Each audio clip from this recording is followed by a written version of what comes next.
Governar é uma questão de tempo para quem aprender a andar aliançado. Bom dia, igreja. Bom dia, igreja. Bom dia, você que me acompanha. Meu nome é Eliana. Eu sou uma das ministras dessa casa. E é difícil falar.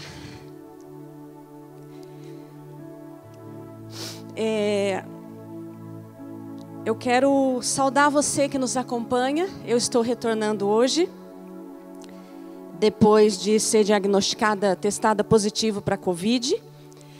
E depois de ter transcorrido o dobro do tempo que hoje é previsto como protocolo. Então são 14 dias. E hoje, na verdade, faz 30 dias. E hoje eu estou retornando. E eu amo esse lugar. Quem conhece a minha vida, eu sou fruto desse lugar, eu sou filha dessa casa. E é inexplicável poder estar aqui em corpo. Nós somos um corpo, independente de onde nós estejamos, mas estar aqui, desfrutar da presença, de estar em corpo, de poder olhar para cada um de vocês e você que nos acompanha aí, isso é algo muito valioso, isso é uma dádiva, isso é um presente do Senhor para as nossas vidas. E eu quero saudar em especial e honrar a vida do meu pai apostólico, apóstolo Eli. Apóstolo Eli, ele é o líder dessa casa. E está em casa agora guardado, faz parte do grupo que precisa se resguardar ali. Ele é a paternidade sobre a minha vida, ele é meu pai espiritual, mas ele é também uma inspiração. O Senhor é uma inspiração para mim, apóstolo Eli, de servir e de viver a Cristo, como eu aprendo todos os dias. E eu quero poder um dia retribuir ou fazer com que toda essa inspiração que eu desfruto através da sua vida, ela seja manifesta na minha. Alguém que serve com tudo que é, com tudo que tem é para o Senhor, pelo Senhor, e o tempo todo a sua vida é voltada para isso. E como disse a pastora Zelinda, ele fica como um maestro, regendo todas as coisas. Então, num tempo de isolamento, num tempo de estar em casa, o nosso líder rege todas as coisas, ativo, atuando, nos enviando, ouvindo ao Senhor, posicionando a igreja, posicionando os filhos conforme a vontade do Senhor. E isso para mim é uma grande inspiração. E ele rege a gente, às vezes a gente desafina como instrumento, né? E ele vai lá, nos afina de novo e nos envia. Eu honro ao Senhor, eu amo o Senhor. E eu quero honrar a sua vida como meu pai. E é muito bom estar de volta. Muito bom estar de volta. Amo cada um de vocês. E sabe, o pastor Hugo dizia aqui do muro de proteção que o Senhor ergue sobre as nossas vidas. Ele disse isso, que tem um muro. Não foi isso que o Senhor nos disse, igreja? É isso que o Senhor tem liberado, que há um muro de proteção, que Ele nos cerca, que Ele cuida. Pastora, será que tinha uma brecha no seu muro e você pegou o Covid? E aí? E sabe, o pastor Hugo falou algo tão interessante, que nós estamos guardados no Senhor, e o meu muro não tinha brecha, porque o Senhor me guarda no Covid, sem Covid. Na verdade, algumas pessoas, quando passam o tempo dessa doença, que são diagnosticadas, elas dizem assim: eu venci o Covid. E o Senhor ministrava o meu espírito, e eu posso dizer assim: eu venci a rejeição, eu venci a orfandade, eu venci o espírito de miséria, eu venci tantas coisas em Cristo na minha vida. Não é uma pandemia, não é uma doença que faz agora eu entrar na dependência de Deus. Aquele dia mais incrível da minha e da sua vida, aquele dia que não existia pandemia, não existia esse vírus circulando, mas existiam outros inúmeros, outros tantos sobre a face da terra. Você venceu aquele dia pelo Senhor. Você venceu cada etapa da sua vida, cada desafio da sua infância, no seu nascimento. Alguns de nós desde o ventre. Você venceu pelo Senhor, para o Senhor. E eu perguntava ao Senhor: Senhor, por que eu sobrevivi ao Covid? E aí você pode: ô louco, pastora, você queria por acaso morrer? Não, não quero. A minha vida não começou no ventre da minha mãe e não se encerra o dia que eu fechar os olhos aqui. Eu sou eterna. De modo que Deus não vê a vida como nós vemos. A nossa vida não se acaba no dia que nós terminamos os nossos dias aqui. E eu buscava nele, porque como ministra, como pastora, trabalhando muito nesse tempo de pandemia, cuidando das vidas, ouvindo as vidas, levando a palavra, levando Cristo sobre as vidas, nós ouvimos muitas histórias. E no dia que eu tive a minha notícia do teste positivo, eu cuidava de uma vida em que essa pessoa perdera sua mãe e seu avô, vítima do Covid. E quantas pessoas nós vemos, apesar que se nós formos olhar para a nossa vida particular, aqueles que nos cercam, nós veremos mais a incidência do Covid e cura do que mais o Covid e morte, sim ou não? Quantos aqui, por favor, se quiserem falar, perderam alguém próximo na sua casa com o Covid? Ou um vizinho, ou um parente? É mais vida, é mais cura. As pessoas sim perdem as suas vidas, como essa pessoa que eu cuidava. E eu comecei a meditar com o Senhor. E sabe, irmãos, o Senhor não vê a vida como nós vemos. E o Senhor ministrava meu espírito, tudo tem a ver com um propósito. Vocês não vêm aqui para ter um propósito, é o propósito que traz vocês à existência. Você foi trazido à existência nesse tempo, nessa década, no ano de 2020, pelo propósito que é a manifestação do Cristo através da sua vida. E o tempo que eu estou aqui tem a ver com esse propósito. Então hoje, nesse tempo, cumpre-se o propósito na minha vida eu estar aqui. Amanhã pode ser diferente. Mas a minha vida não se encerra, porque o propósito é eterno. O tempo da manifestação dele aqui é temporário, mas o propósito é eterno. A manifestação de Cristo através da minha e da sua vida, ela é eterna. De modo que é um grande privilégio poder viver todos os dias nessa terra, cumprindo aquilo que você foi criado para fazer. Manifestar o propósito, porque foi o propósito que te trouxe à existência. E que privilégio é quando nós entendemos isso e vivemos nessa medida. Sabe, na minha casa eu tenho 3 filhas, tenho uma adolescente, uma criança de 8 e uma de 2. Ninguém pegou o Covid. A minha filha com febre, ela testou, eu fui ao médico, na verdade, eu fui ao hospital não por causa dos meus sintomas, não achei que eu estivesse. Na verdade, se nós não estivéssemos debaixo dessa pandemia, eu acharia que era mais uma daquela coisa que a gente sempre vai ao médico e tem o diagnóstico de... Como é que é? Virose, eu sei que você falou também. Não é assim? Ao doutor Felipe, quero honrar a sua vida, doutor Felipe. Cuidado excelente com a minha vida. Louva a Deus pela sua vida, quero honrá-lo nessa manhã. E aí, quando eu estava com aqueles sintomas, não tive nem um dia de febre, não tive a tosse. Esses foram os sintomas que eu tive, outra pessoa teve de outra forma. E levei minha filhinha, porque ela já estava 3 dias com febre, 38, 39. Minha filha testa negativo e eu testo positivo.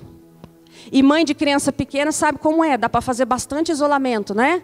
Eles não comem da nossa colher, eles não comem do que nós estamos comendo, não é assim, dá para fazer bastante distanciamento. Ninguém na minha casa. Porque esse muro, ele não está nos protegendo, como disse o pastor, como uma criança amedrontada. Senhor, que eu não pegue. Sim, nós oramos para que você não pegue. Mas deixa eu dizer, Deus é o mesmo, com o Covid e sem o Covid. Deus é supremo, Ele é a supremacia, Ele é soberano, com o Covid e sem o Covid. Lança fora esse espírito de medo, de covardia. Lança fora, eu quero nessa noite, nessa manhã, através do que o Senhor tem ministrado ao meu espírito, trazer luz a alguns sons que nós temos ouvido. Sabe, nós falamos e eu começo a ler as notícias e observar, e você também, não perco tempo ouvindo a mídia aberta, não perco mais meu tempo com isso. Filtro com muito cuidado as notícias que eu ouço e que eu busco. E nós temos ouvido vários sons. E hoje pela manhã eu li uma reportagem que dizia assim, em Berlim, porque parece que ontem em Berlim houve um movimento, o povo foi à rua, houve uma movimentação contra todas as normas de isolamento, enfim, houve lá uma movimentação, depois você pode ler mais acerca disso. E aí a reportagem trazia uma nuance que dizia assim, né, que nas minhas palavras agora, que por culpa da falta de cumprimento das pessoas, das regras de isolamento, do uso de máscara, o vírus está se disseminando. Quantos têm ouvido isso nesse tempo? Por culpa da falta, e nós começamos a ver uns contra os outros. E aí eu quero trazer para você algumas luzes nessa manhã que o Senhor trazia ao meu coração.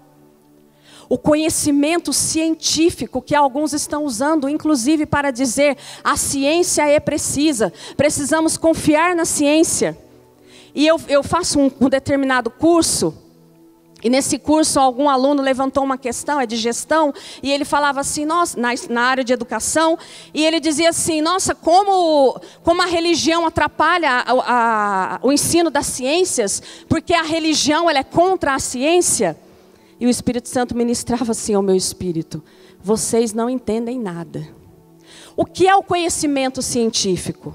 Tem ali a nossa cientista, a pastora Adriana, tem ali um doutor, os demais que se envolvam com essa área. O conhecimento científico, ele é verificável, ele é sistematizado e ele tem um método, não é isso? Não é isso, pastora Adriana? Ele tem um método, mas ele é falível. Por que ele é falível? Porque ele está em constante transformação. Sabe qual é a maior característica de um cientista? A pesquisa. A capacidade de pesquisar, de buscar. A ciência não é exata, ela está em constante evolução e transformação. Porque a ciência depende do contexto cultural e histórico, do conhecimento naquele tempo e naquele momento. E de repente nós vemos discursos de um absolutismo. E nós precisamos trazer luz e entendimento a todas as coisas. Vou dar um exemplo para você, vou começar simples. Tem alguns aqui que têm a mesma faixa etária que eu tenho. Quem se lembra daquela botinha ortopédica? A risadinha denunciou. Quem usou a botinha ortopédica? Pode levantar sua mão aí em casa. Quantos de nós, quando tínhamos ali um pezinho meio torto, o pé chato que fala, não é? Tem uns que tem o pé chato e outras coisas chatas, mas eu tinha o pé chato. E aí o médico, não era assim, doutor? Falava assim, olha, tem que pôr a botinha. E aí eu usei a botinha. Alguns de nós usamos a botinha. Não foi assim? Tenho 43 anos. Quantas crianças nós vemos usando botinha hoje?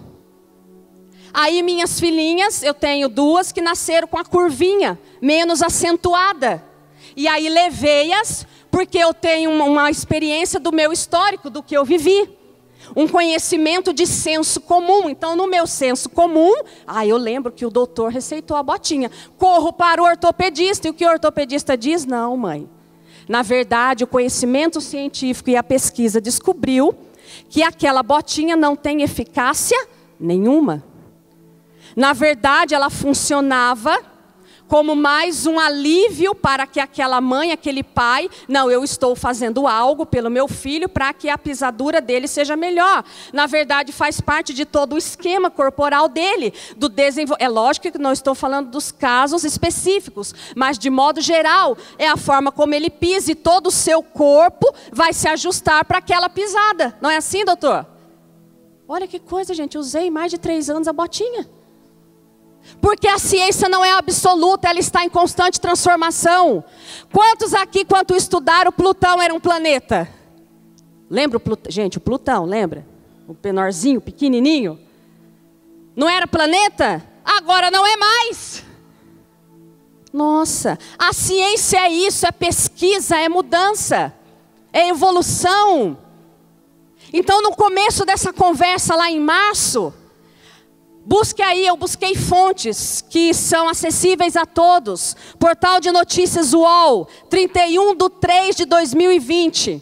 OMS alerta sobre ser desnecessário pessoas saudáveis usarem máscaras. Só se tem contato com quem está com o vírus ou os profissionais. UOL Notícias, 29/5/2020. A OMS mantém vídeo dizendo que máscaras não são necessárias em público. BBC News, 6/6, OMS recomenda o uso de máscaras em público contra o Covid. Pastora, você está dizendo que é para usar máscara? Não é? Não, eu não estou dizendo isso. Eu estou dizendo que nós temos que paralisar esse som de absolutismo. que nos separa, que nos divide, que nos faz olhar para a ciência como a resposta de todas as coisas. E o Senhor me dizia naquela pergunta que o colega de sala fez: a religião é contra a ciência. Primeiro lugar, Deus não tem nada a ver com religião. Deus não está em nenhuma religião, Deus está em Cristo. Primeiro ponto. Deus não está em nenhuma religião, Deus está no seu Filho, o Cristo ressuscitado. Amém? Segundo ponto, o Espírito Santo me dizia assim: a ciência é a minha face verificável. A ciência é parte de mim. É a minha face que eu dei a vocês para descobrirem e verificarem. Deus transcende a ciência, mas a ciência é uma face de Deus. Sabe aquela face que a gente pode descobrir, que a gente pode buscar, que a gente pode comprovar?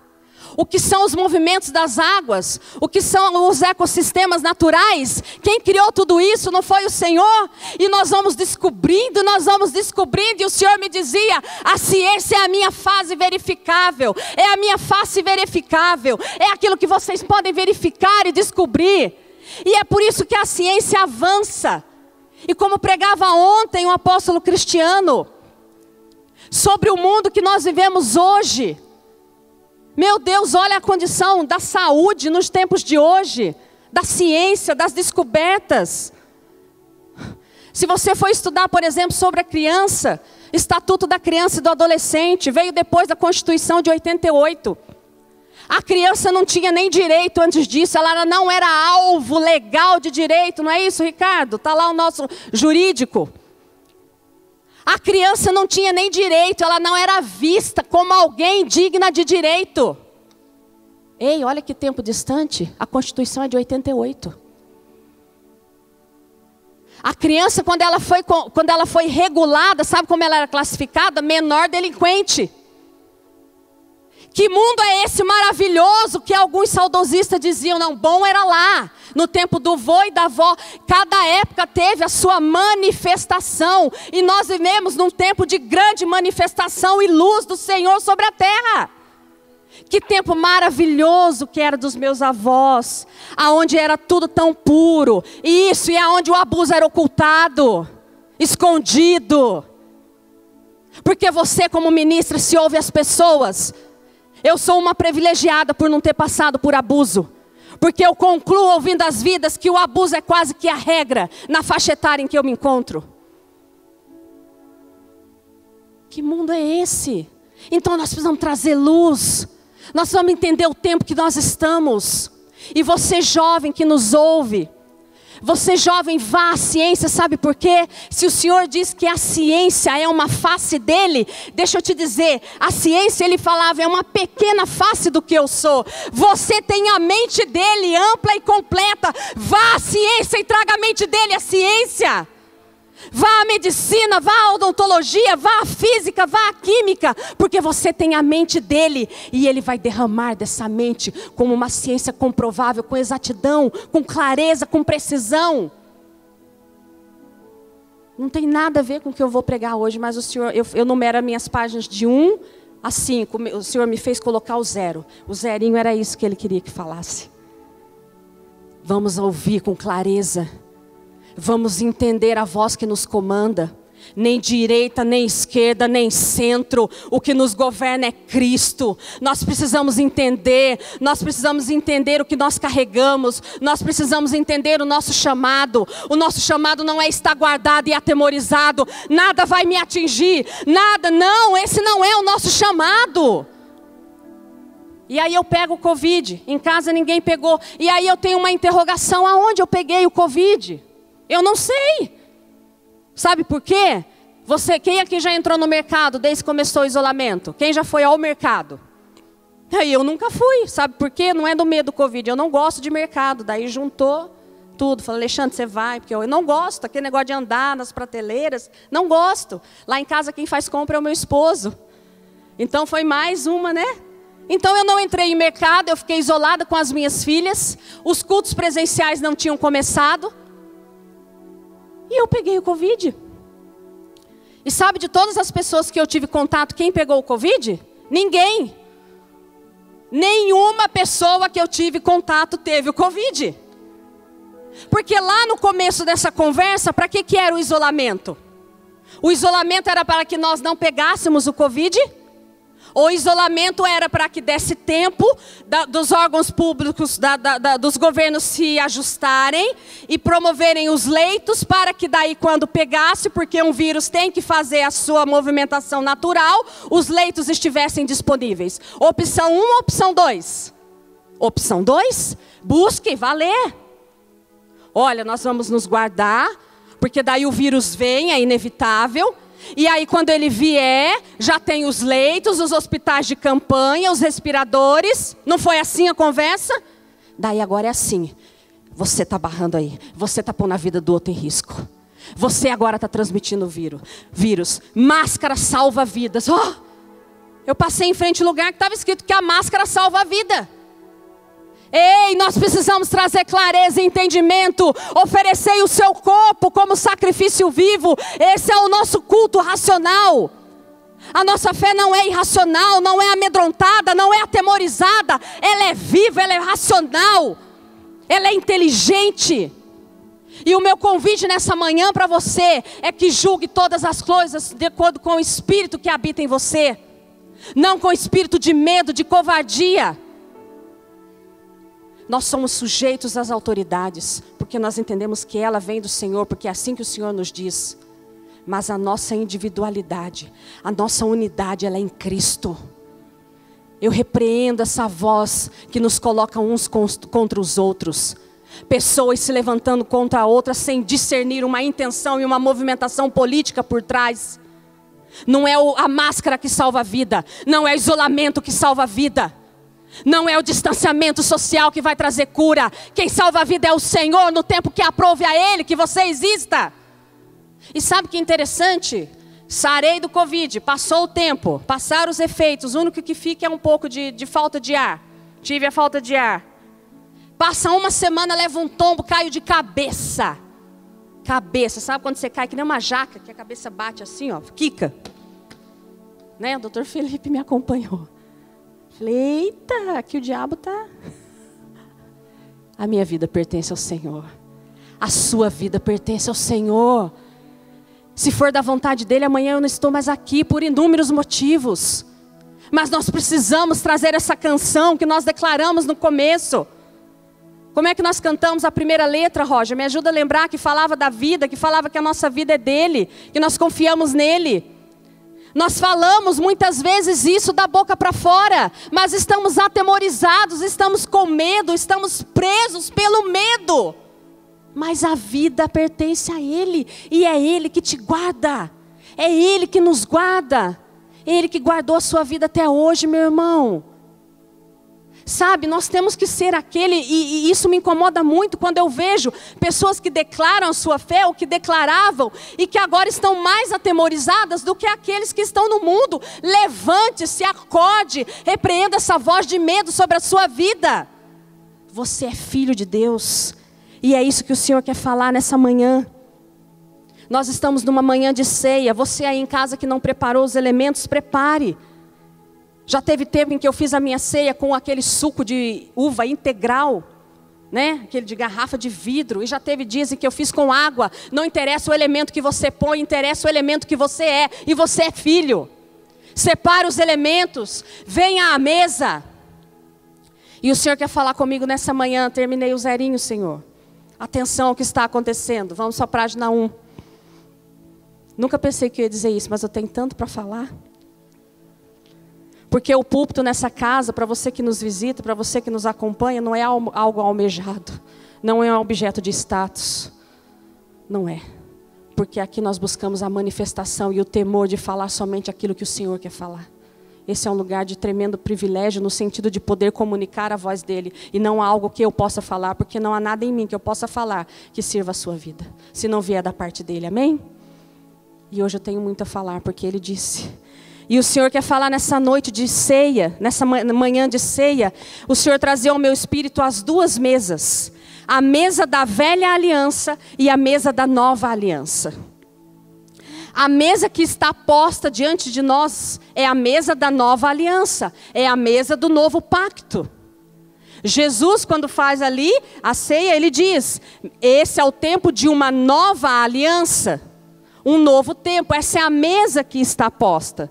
Mas o Espírito Santo me dizia assim, que muitas vezes nós não desfrutamos da mesa da nova aliança, porque estamos sentados nela com a mente da mesa da velha aliança. E ele trazia uma figura muito interessante para ilustrar isso. Quantos aqui já viram uma mesa formal posta para um jantar?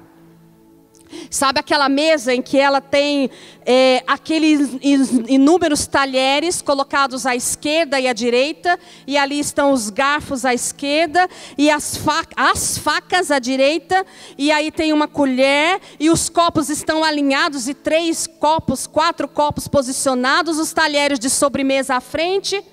Aí tem um potinho com água aqui, o guardanapo. Quantos já viram uma mesa bonita? É muito lindo ver uma mesa assim posta, não é? E aí, de repente, no nosso dia a dia, a gente põe toda essa mesa para comer, sim? Não, né? Talvez você... Eu gosto de pôr a mesa e como a mesa. Em casa só se come à mesa. Mas aí a gente coloca a nossa faquinha, o nosso garfinho e um copinho ali. Um guardanapinho de papel, às vezes dá tempo, às vezes não. Com 3 filhas, às vezes não dá tempo de pôr nada. Mas a gente vai e come, não é? E com o mesmo garfo que come. Mas essa mesa que o Senhor me trazia, essa mesa posta, ela tem todo um protocolo. Ela tem todo um equipamento específico. Ela é instrumentalizada de forma específica. E quando o Senhor me falava da mesa da nova aliança e da mesa da velha aliança, Ele me trazia essa figura. E ele me dizia assim, que você pode se assentar numa mesa natural, agora falando desse jantar formal. E aí? Tem todo um protocolo essa mesa, não tem? O prato limpo vem pela direita. Se for servido a inglesa, o garçom te serve. Se for a francesa, você vai ficar lá parado e o garçom vai esperar que você tire. Então você tem que saber se você está num jantar à inglesa ou à francesa. E aí a bandeja é servida pela direita e é retirada pela esquerda. O primeiro prato não, vai pela esquerda. Ninguém pode comer antes do anfitrião comer. Então na sua mesa você senta lá, você está com fome, você vai, apressa o horário. Não, no jantar formal, o anfitrião começa e daí você começa a comer também. Tem todo um protocolo. Agora, se nós somos eventualmente convidados e não conhecemos todo o protocolo, e daí vem prato e entra prato, que talher que eu pego, para onde que eu vou, que faca que eu uso. E daí nós não ficamos com liberdade, não é assim? Talvez estou contando só a minha experiência. Você às vezes é alguém experimentado nessa mesa. E nós seremos experimentados nessa mesa natural. Porque o Senhor diz que nós chegaremos a lugares de governo. E governo pressupõe andar por todos os ambientes de forma livre. Se capacite para essa mesa natural também. Se capacite para sentar nesses lugares. Mas falando do natural, se eu, por exemplo, fosse me assentar, é lógico que eu ia fazer uma pesquisinha para saber por onde eu começaria. Mas se eu fosse ali pega de surpresa, eu ia ficar ali meio que embananada. Qual talher que eu vou? E agora servir esse prato. Eu pego, diz que começa de fora para dentro, né? Ó, você vai lendo. E começa de fora para dentro e põe um prato, você pega um talher. Aí o garçom tira, depois você pega o outro talher. Aquela aguinha de lavanda não é para beber, você tem que lavar a mão ali. O que será, não é? Que pô, a gente vê em filmes essas coisas, né? Alguém vai lá e bebe, não é. Aquele pratinho é de sobremesa. Então tem todo um protocolo, mas se você não conhece o protocolo, você fica ali atemorizado, você fica constrangido, não é? Você não vai nem desfrutar da comida, porque você tem que estar olhando para a direita, para a esquerda, para copiar alguém. Já vimos alguns filmes assim, não é mesmo? E o Senhor me trazia essa figura e dizia que muitos de nós estamos assentados assim, na mesa da nova aliança. Estamos assentados de forma atemorizada. Estamos assentados sem liberdade. Estamos assentados, mas não conhecemos a instrumentalização dessa mesa, o movimento dessa mesa. E ficamos ali muitas vezes acometidos de temor, de medo, sem desfrutar. E é por isso que muitas vezes nós olhamos para o lado, para a direita, para a esquerda, mas Senhor, na vida desse, na vida daquele, e na minha não. E esse casa, e esse não casa, e esse vai, e esse não vai, e esse tem, e o outro não tem. É porque você está sentado à mesa da nova aliança, mas não está desfrutando da instrumentalização que já foi feita em Cristo na sua vida. E aí sabe que eu fui pesquisar a origem dessa mesa e olha que interessante.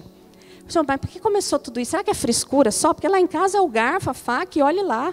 Às vezes você pega ainda o garfo, não sei vocês, né? Às vezes sou só eu que sou mal educada. E pega assim, pica assim com o garfo. Já viu que você pica assim, né? Espeta e come, né? Acredito que na pressa, eventualmente, nós façamos assim.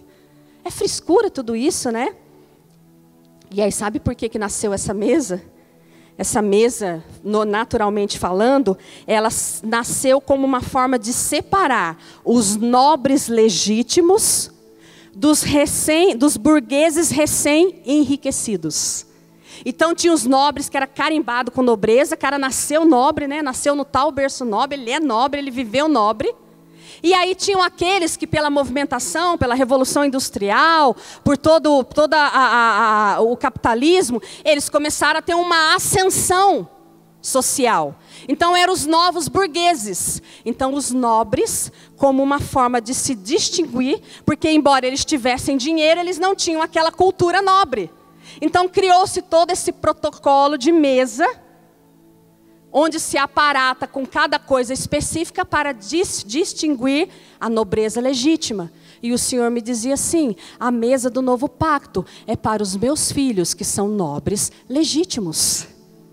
O que nos legitima na nobreza não é o que nós fazemos, é quem nós somos. A mesa do novo pacto é para os meus filhos legítimos. É para aqueles que têm a revelação de que são filhos. É para aqueles que vivem como filhos. Não é a tua origem, se for tão controversa como a minha. Não é a tua história. Não é o teu conhecimento. Não é o que você fez. É se você é filho.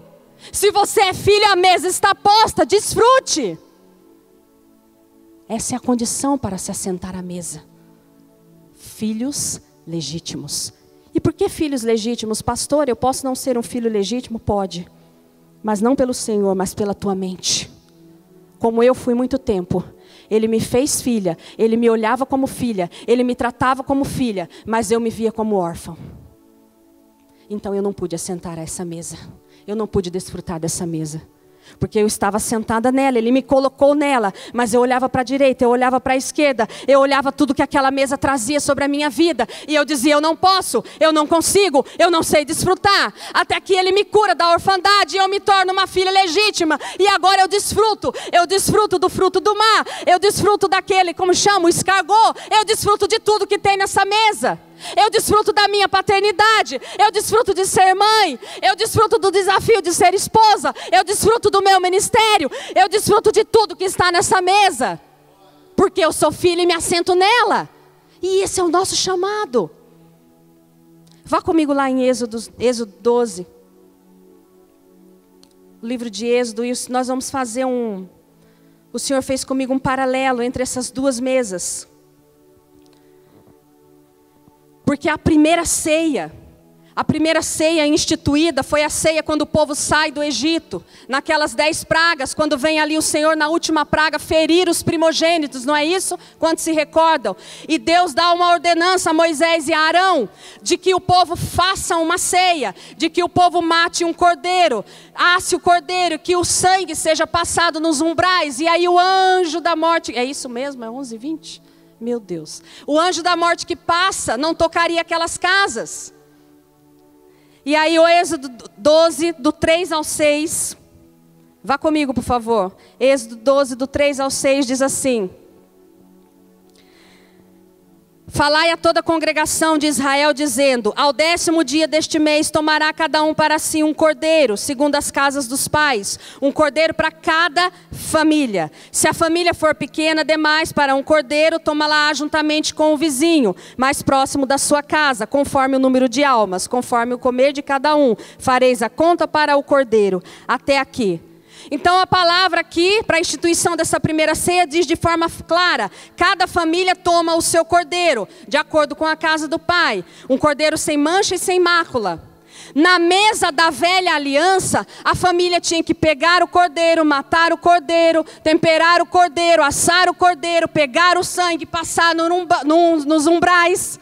A família tinha que fazer, tudo foi feito pela família, pela casa.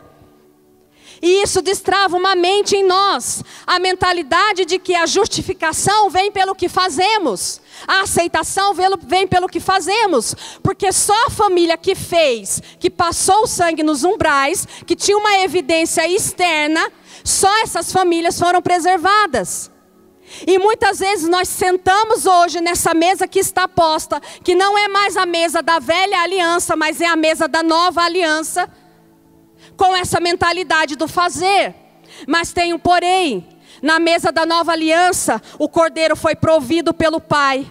O cordeiro foi enviado pelo Pai. O cordeiro foi sacrificado de acordo com a vontade do Pai. O sangue foi derramado pelo Pai. Nós não fizemos nada.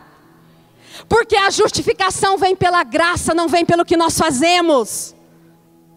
Eu não preciso produzir nenhuma evidência externa para que eu seja aceita e justificada na mesa da nova aliança, porque Ele fez tudo e cumpriu-se em mim, através de Cristo. E é assim que eu desfruto dessa mesa. E é por isso que Ele diz, venha como está. Não sabe o que é, apóstolo Hélio? Eu vou pregar quando eu estiver pregando parecido com o pastor Hugo, quando eu tiver a revelação que ele tem. Não sabe o que é, apóstolo Hélio? Eu vou estar o discipulado quando eu tiver vencido isso, isso e aquilo. Isso são evidências externas. Isso é o sangue no umbral, mas o sangue foi posto dentro. Não tem mais evidência externa, é interno. É o que Ele produziu em nós. E é por isso que você pode vir como está. Porque quando você vem e se lança, você é aperfeiçoado através dele. Vamos lá para o 7, 8. Meu Deus. O 7 diz assim: tomarão do sangue e pô-lo-ão em ambos os umbrais e na vega da porta, nas casas em que o comerem.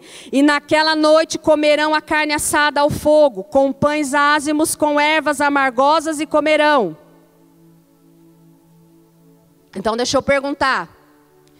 Eles estavam dentro das casas fazendo o quê? Comendo, certo? Enquanto eles estavam comendo, o que estava acontecendo lá fora? A morte dos primogênitos.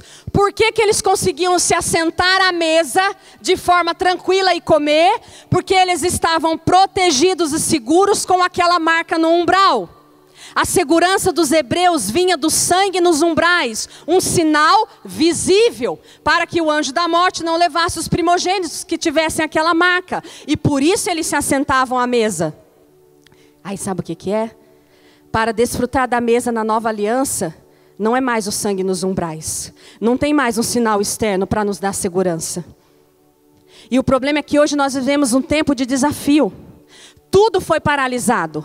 Tudo aquilo que eu e você podíamos colocar o nosso pé, e não, aqui é firme. Olha, a economia, a minha empresa, o meu trabalho, o meu emprego, as notícias. Olha, está difícil, mas eu tenho um cenário palpável, visível. Tudo foi paralisado. Toda marca visível, todo umbral manchado foi paralisado. Toda marca que trazia segurança foi paralisada. E é por isso que muitas vezes nós ficamos perdidos.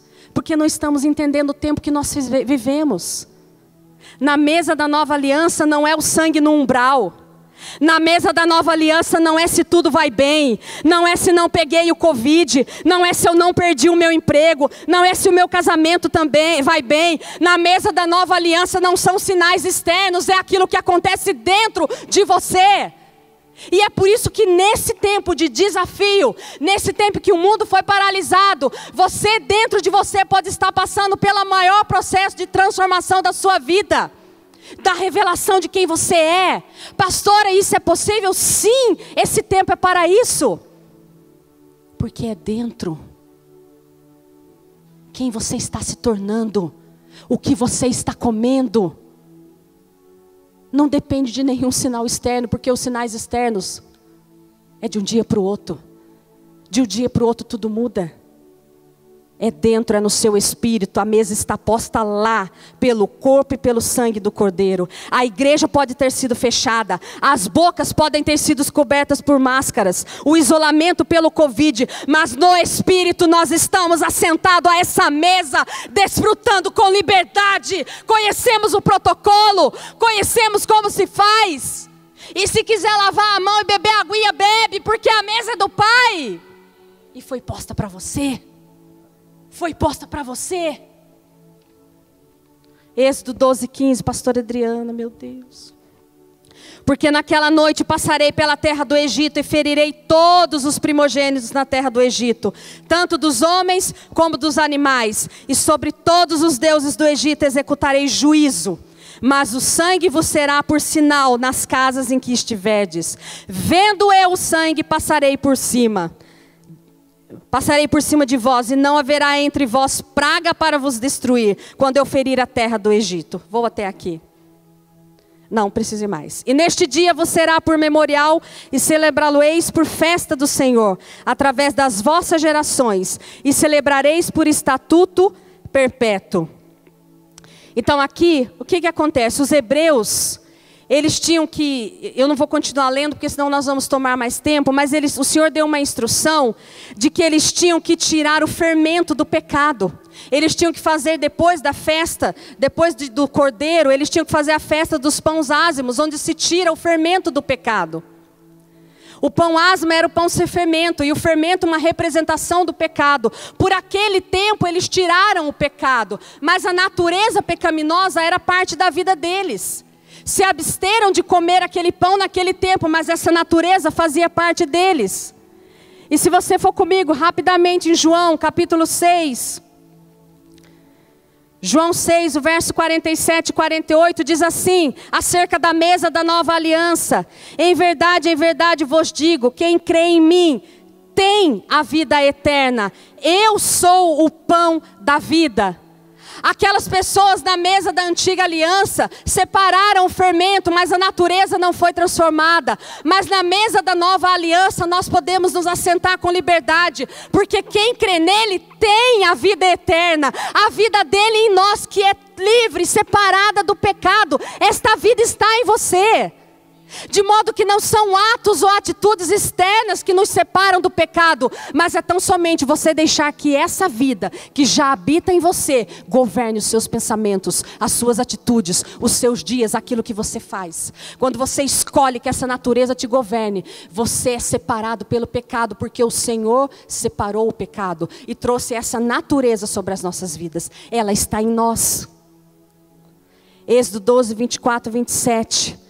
Fala que era para passar, eu não vou ler, mas ali o Senhor dá a instrução de que todo esse culto dessa ceia da antiga natureza era para ser passado de geração em geração. E quando os filhos perguntassem por que tudo isso, por que mata o cordeiro, por que tempera, por que faz pão ázimo, vocês vão dizer, olha, é para lembrar daquele dia em que eu preservei os primogênitos, em que eu preservei vocês e retirei vocês do Egito. E o Senhor me dizia assim, que o culto na mesa da velha aliança foi para um povo específico, os filhos de Israel. Foi para um tempo específico e foi para um povo específico. Mas na mesa da nova aliança, por meio do sacrifício da cruz, todos foram incluídos. Todos, você foi incluído nessa mesa, você foi trazido nesse tempo a desfrutar dessa mesa. Não interessa a tua origem, não interessa no que você creu até hoje, não interessa no que você viveu, foi por você, foi para você. Seja incluído na vida dele e deixa que ele inclua a sua vida nele.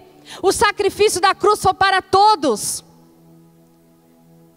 João 6, 50, 51, e eu já vou encerro, diz assim: este é o pão que desce do céu, para que todo o que dele comer não pereça. Eu sou o pão vivo que desceu do céu. Se alguém dele comer, viverá eternamente. O pão que eu darei pela vida do mundo é a minha carne. Ele não deu a sua vida para o povo evangélico, ele não deu a sua vida para os católicos, ele deu a sua vida ao mundo, para todo aquele que nele crê tem a vida eterna. Essa mensagem está dentro de mim e de você, e esse não é um tempo de se acovardar e de temer, mas é de levar essa mensagem, é de espalhar essa mensagem, é de distribuir o pão. E sabe que o cordeiro lá tinha que ser temperado com ervas amargosas. Está escrito lá, depois você lê. E o Senhor me dizia assim, as ervas amargosas, o amargo do tempo da escravidão, não é? Aquela escravidão amarga, dolorosa. E daí Jesus veio e fala assim, eu sou a erva amarga que desceu do céu. Não. O que ele é?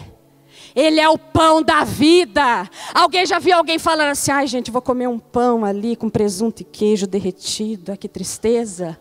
Ele é o pão, ele é vida, ele é sabor. O pão você recheia, o pão você torra, o pão você assa, o pão sai quentinho, tem um cheiro bom, tem um bom perfume. Ele é o pão da vida. Ele não é o amargo. Lança fora esse amargo da sua vida. Lança fora esse medo. O pão da vida habita em você. Ele é o pão. Eu nunca vi, quem tem nutricionista aqui? Não tem, graças a Deus, nenhuma. Eu nunca vi ninguém ir triste comer um pão. Eu nunca vi ninguém, ai que tristeza, aquele café cappuccino com aquele pão com queijo Minas derretido. Ai Senhor, afasta de mim esse cálice. Não, o pão da vida você saboreia. Ele é o pão da vida. Ele vive, Ele habita em nós. Ele tem o controle da tua vida. Não é Covid, não é tombo, não é nada. É Ele, porque dEle, por Ele e para Ele são todas as coisas. Todas, meu irmão, todas. Você que me ouve de um leito de hospital, todas as coisas são por Ele. Todas as coisas são para Ele. Você foi trazido à existência nesse tempo de desafio. Conecte-se àquele que te criou. Se você não é filho, desfrute desse tempo aí como filho. Na minha vida eu tive a oportunidade de passar por 8 cirurgias. Pastora, você teve medo do Covid? Meu irmão, eu tive medo quando eu estava grávida 3 vezes. E desmaiei aos 5 meses com a pressão 19/15 e uma criança no meu ventre. E o Senhor me disse, eu te sustento. E quando o médico disse, não nasce, se nascer, nasce com o problema. Hoje tem 13 anos, 1,75 m e saúde plena. Ele é fiel, Ele é bom. E Ele não evitou que eu passasse. Eu passei por 3 gravidezes com pressão alta, com diabetes gestacional. Porque esse foi o processo dEle na minha vida. Para Ele mostrar a graça, o favor e o cuidado sobre mim. Porque a órfã não conhecia cuidado de pai. E em cada um desses momentos, aprove a Ele se revelar a mim. O que você está passando não é para acabar com a sua vida, mas é para revelar que você é filho. É para revelar que você é filho. Coloque-se de pé. A mesa da velha aliança e a mesa da nova aliança foram memoriais. Pastora Adriana, por favor. E escute isso que eu quero te falar para encerrar. A mesa da velha aliança e a mesa da nova aliança foram memoriais. Agora a mesa da velha aliança foi um memorial, escute isso. A mesa da velha aliança foi um memorial de que os filhos primogênitos foram preservados. Mas a mesa da nova aliança é um memorial de que o filho unigênito foi entregue à morte para tornar-se o primogênito de muitos irmãos. O primogênito foi entregue para que eu e você fôssemos feitos filhos, amém? Amém. Você é filho, atravessa esse tempo como filho, assentado e desfrutando da mesa, amém? Amém, obrigada. Governar é uma questão de tempo para quem aprender a andar aliançado.